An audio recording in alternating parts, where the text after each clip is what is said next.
Okay, what have I been thinking about? I've been delving into the occult a bit more, in certain ways.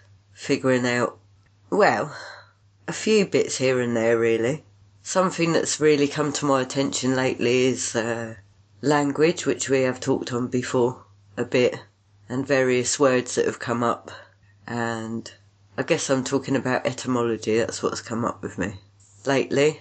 M showed me a rather interesting YouTube video after I'd spent a couple of days prior to that really sort of thinking in more depth about the language that we use and what the words we use actually mean and where they come from and that.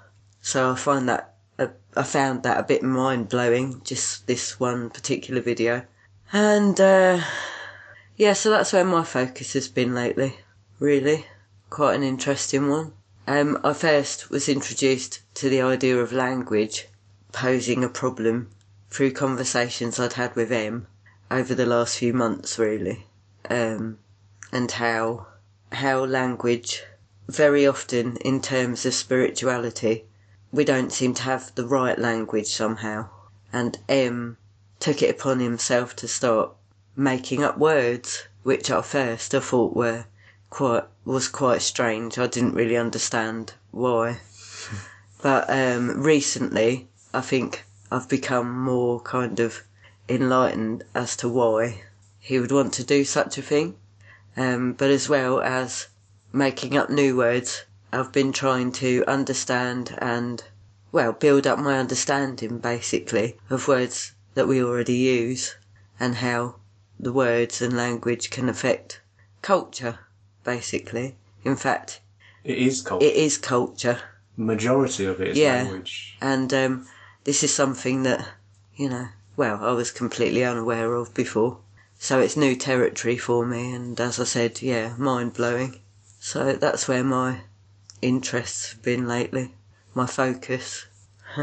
So, if you go back and think about what words are for, then I would say they're essentially, to start with, in their infancy, are signals. Certain words mean certain things, like scarper, or just really just basic signals. But then I think we can go a bit beyond that in terms of humanity, in the sense that after that that's something that we share with animals. But a little further on than that is the idea that words can be used to describe an experience. So, telling a story. And I think that's really, to me, how they should be used. But after that, it seems to me that there's a way words are used to not describe the story, not describe an experience, but describe knowledge, what you concluded from an experience, what you think. And then moving a bit further forward again, seems to me words would be used to label, of course all words are labels, but what I mean is the language became a way of control, a tool of control. You are a X. It's a spell. You are an X. Yeah, I've just made you an X by virtue of you telling you that.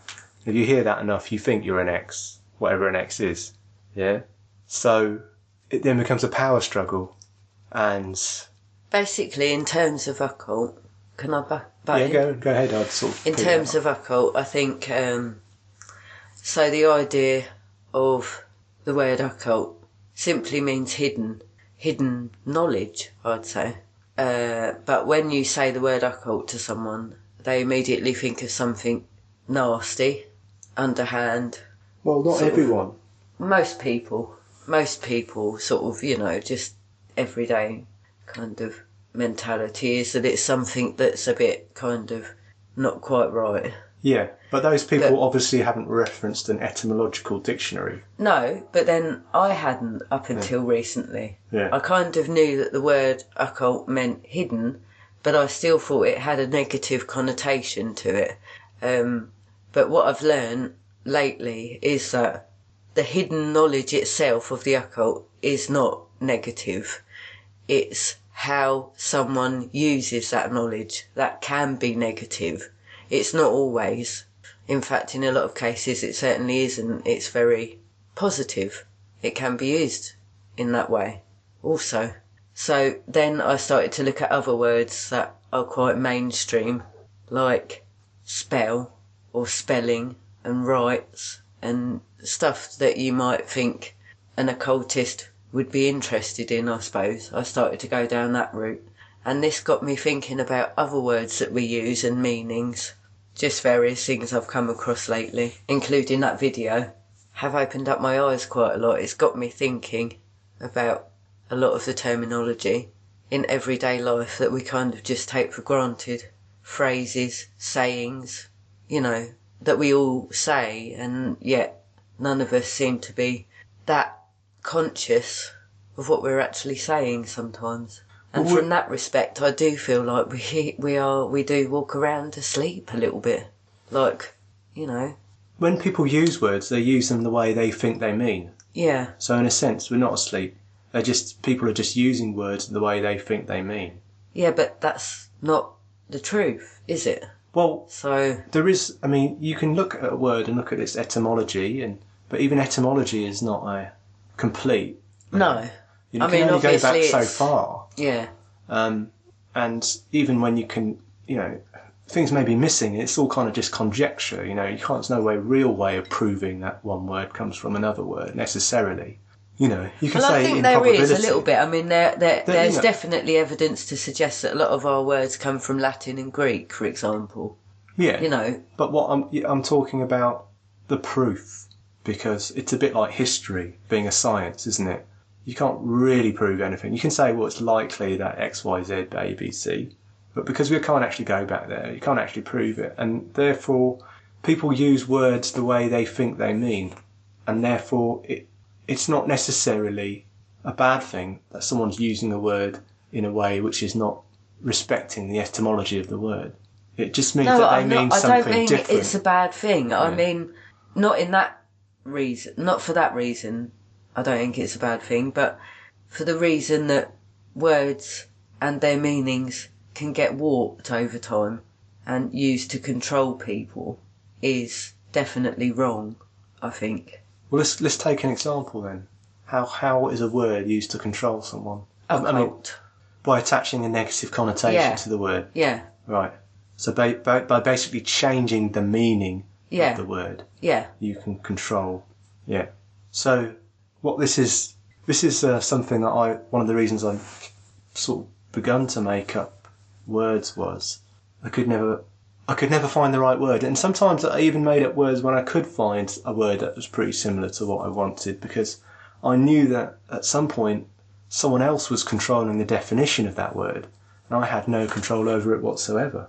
If Google decides one day to turn around and change the definition of a word, they're going to have quite a lot of sway in the world. If they want to twist something, they could do it. Yeah. Another word is Christ. Have you heard of this one? No, go on. Even if I've heard of it, doesn't mean they have. So, very loosely, Christ is surmountable to the spinal fluid, basically. The word Christ, Christos, which means anointed oil or milk, I think, when traced back far enough, actually is talking about the spinal fluid. So what's that got to do with Christ? With the idea of finding Christ. And it kind of goes back to the Kundalini idea a little bit, doesn't it? So that's your highest self. That's what you're looking for. You're trying to align everything. So Christ has got nothing to do with cross? No, apparently not. Which is interesting. It's not, the word was there before, and it had been used before to describe people of a certain high vibration, a higher state of consciousness, if you like.